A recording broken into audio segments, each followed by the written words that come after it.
Jésus vint et il était là au milieu d'eux.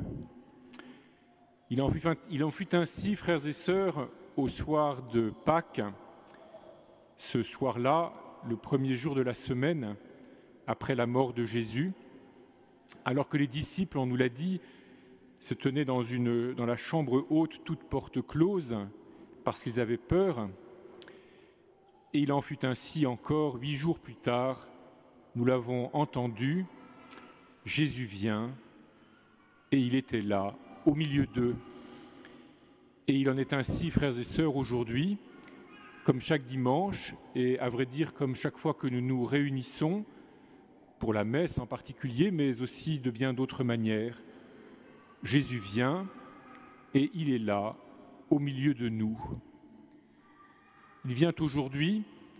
et nous le savons bien, et nous l'éprouvons fortement au moment que nous appelons la consécration, lorsque tous nos regards convergent vers l'autel et vers le corps et le sang du Christ, dans le pain et le vin qui sont élevés. Mais il vient déjà dans sa parole, qu'il vient nous adresser à nous tous, selon ce que la liturgie a prévu de longue date, mais aussi selon ce qu'il vient adresser à chacune ou chacun de nous, dans le secret de son cœur, dans la singularité de sa vie. Il vient dans sa parole, dans la parole qu'il vient dire à chacun de nous, pour nous fortifier, nous encourager, nous stimuler, nous appeler dans le parcours de notre vie terrestre. Il vient, et toutes les paroles qu'il peut dire, tout ce que nous pouvons ressentir, se trouve comme concentré dans la parole qu'il prononça en premier ce soir-là, « La paix soit avec vous ». Il vient donc et il se tient au milieu de nous, lui le ressuscité, non pas pour juger, non pas pour condamner, non pas pour faire des reproches, mais pour nous fortifier, pour nous apaiser, pour nous renouveler, et comme nous l'entendons aussi, pour être envoyé, de même que le Père m'a envoyé, moi aussi je vous envoie.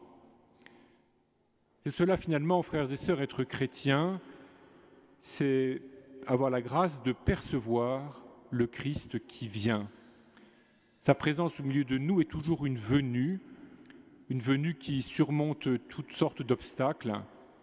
les portes fermées de nos maisons, mais plus encore les portes fermées de nos cœurs, et plus encore nos peurs, nos méfiances,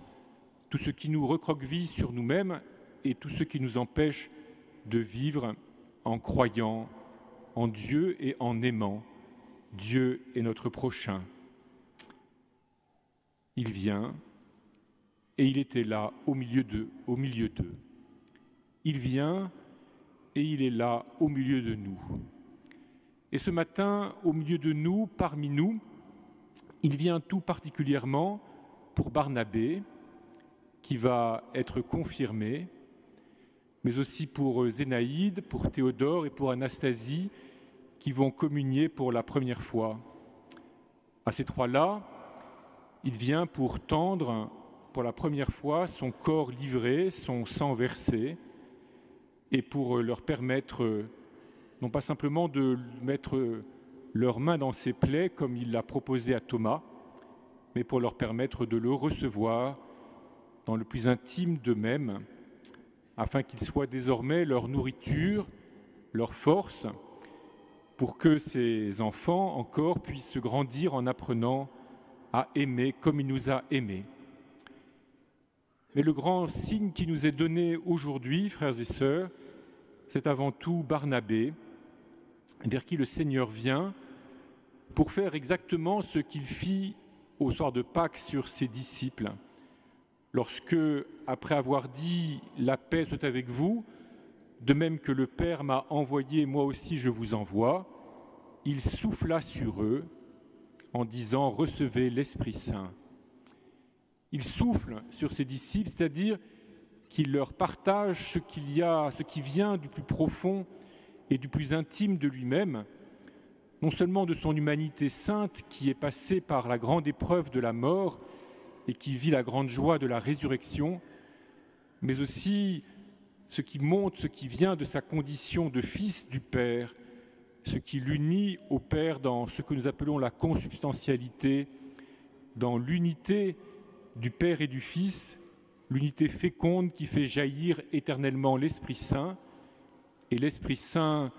est donné aux disciples et il nous est donné à nous et il est donné aujourd'hui à Barnabé pour que nous soyons et que Barnabé soit avec nous pris dans ce grand mouvement qui jaillit de l'unité du Père et du Fils et qui revient vers eux en portant des fruits et des fruits nombreux, des fruits de vie, des fruits de joie, des fruits de paix. Vous le savez, frères et sœurs, lorsque, après notre baptême, nous sommes confirmés, comme ce mot l'indique, c'est la grâce du baptême qui se trouve renforcée en nous, non pas qu'il manquât quelque chose au baptême, mais parce que cette grâce nous est comme redonnée plus profondément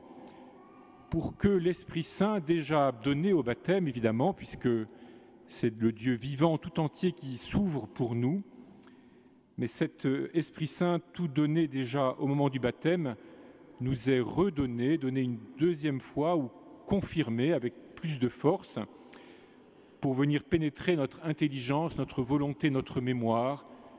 afin que nous soyons rendus forts pour vivre dans ce monde et pour que nous puissions vivre donc dans la foi, l'espérance et la charité, pour que la foi, l'espérance et la charité soient comme la forme ordinaire de nos actes les plus humbles, les plus quotidiens, les plus répétés, comme des grandes décisions que nous avons à prendre dans notre vie. Nous avons entendu dans la première lettre de Saint Jean exprimer la condition de la foi, ce qu'est la foi, en parlant de victoire. Qui est vainqueur du monde, n'est-ce pas celui qui croit que Jésus est le Fils de Dieu? La victoire dont il s'agit, la victoire sur le monde, ce n'est pas de conquérir le monde, ce n'est pas de le dominer, ce n'est pas de l'accaparer, ce n'est certainement pas de s'y comporter en prédateur, ce n'est pas de soumettre le monde de quelque manière qu'on le comprenne à nos besoins, à nos désirs, à nos envies, mais ce qui nous rend vainqueurs du monde, et ce qui fait que la foi est une victoire sur le monde, c'est qu'elle nous rend plus forts que toutes les fatalités de la mort, que toutes les fatalités du manque, que toutes les fatalités de la peur, qui si souvent déterminent nos comportements humains, que ce soit nos comportements individuels, nos comportements collectifs, que ce soit nos comportements privés ou nos comportements sociaux, ils sont toujours de près ou de loin une sorte de réaction à tout ce qu'il y a de limité, à tout ce qu'il y a de mortel et de porteur de mort dans le monde, et la victoire que la foi dans le Christ, le Fils du Père, mort pour nos péchés et ressuscité pour notre vie, nous permet de vivre, c'est que précisément nous pouvons vivre en visant non pas simplement la peur, non pas simplement la satisfaction de nos besoins, non pas simplement la confortation de notre vie, mais la capacité de viser toujours une communion plus grande, plus forte avec Dieu et avec tous les autres. La foi nous rend victorieux du monde parce qu'elle nous permet de vivre dans ce monde en porteur de la charité même de Dieu, dans la foi et l'espérance, quelles que soient les circonstances et les conditions que nous avons à traverser. Aujourd'hui donc, le signe qui nous est donné, ce n'est pas Thomas qui confesse « Mon Seigneur et mon Dieu »,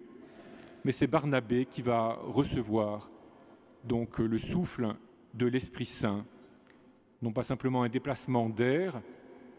mais vraiment la personne même de l'Esprit Saint jaillit de l'unité du Père et du Fils et qui l'associe au mouvement interne, intime de la Trinité Sainte pour qu'il en soit porteur dans notre monde. Alors frères et sœurs, vous connaissez Barnabé, ou en tout cas vous l'avez repéré. Peut-être peut-on s'interroger sur le signe qui nous est ainsi donné. Mais Barnabé nous rappelle à tous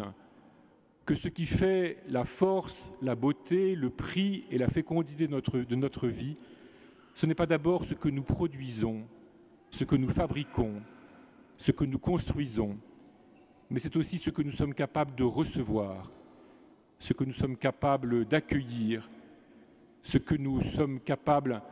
de recevoir de Dieu et aussi des autres ou de Dieu à travers les autres qui nous entourent. Barnabé nous rappelle que le vrai prix, la vraie fécondité de nos vies échappe à nos regards en grande partie, que nous ne pouvons pas le mesurer, le peser, le quantifier, et que nous aurons à le recevoir un jour comme une heureuse surprise lorsque nous entrerons dans la gloire éternelle, lorsque nous passerons le jugement de Dieu, lorsque dans le jugement de Dieu apparaîtra, dans le regard de Dieu, apparaîtra ce que nous avons porté d'amour vrai, au-delà parfois de ce que nous aurons imaginé ou compris de nous-mêmes. Barnabé est au milieu de nous le signe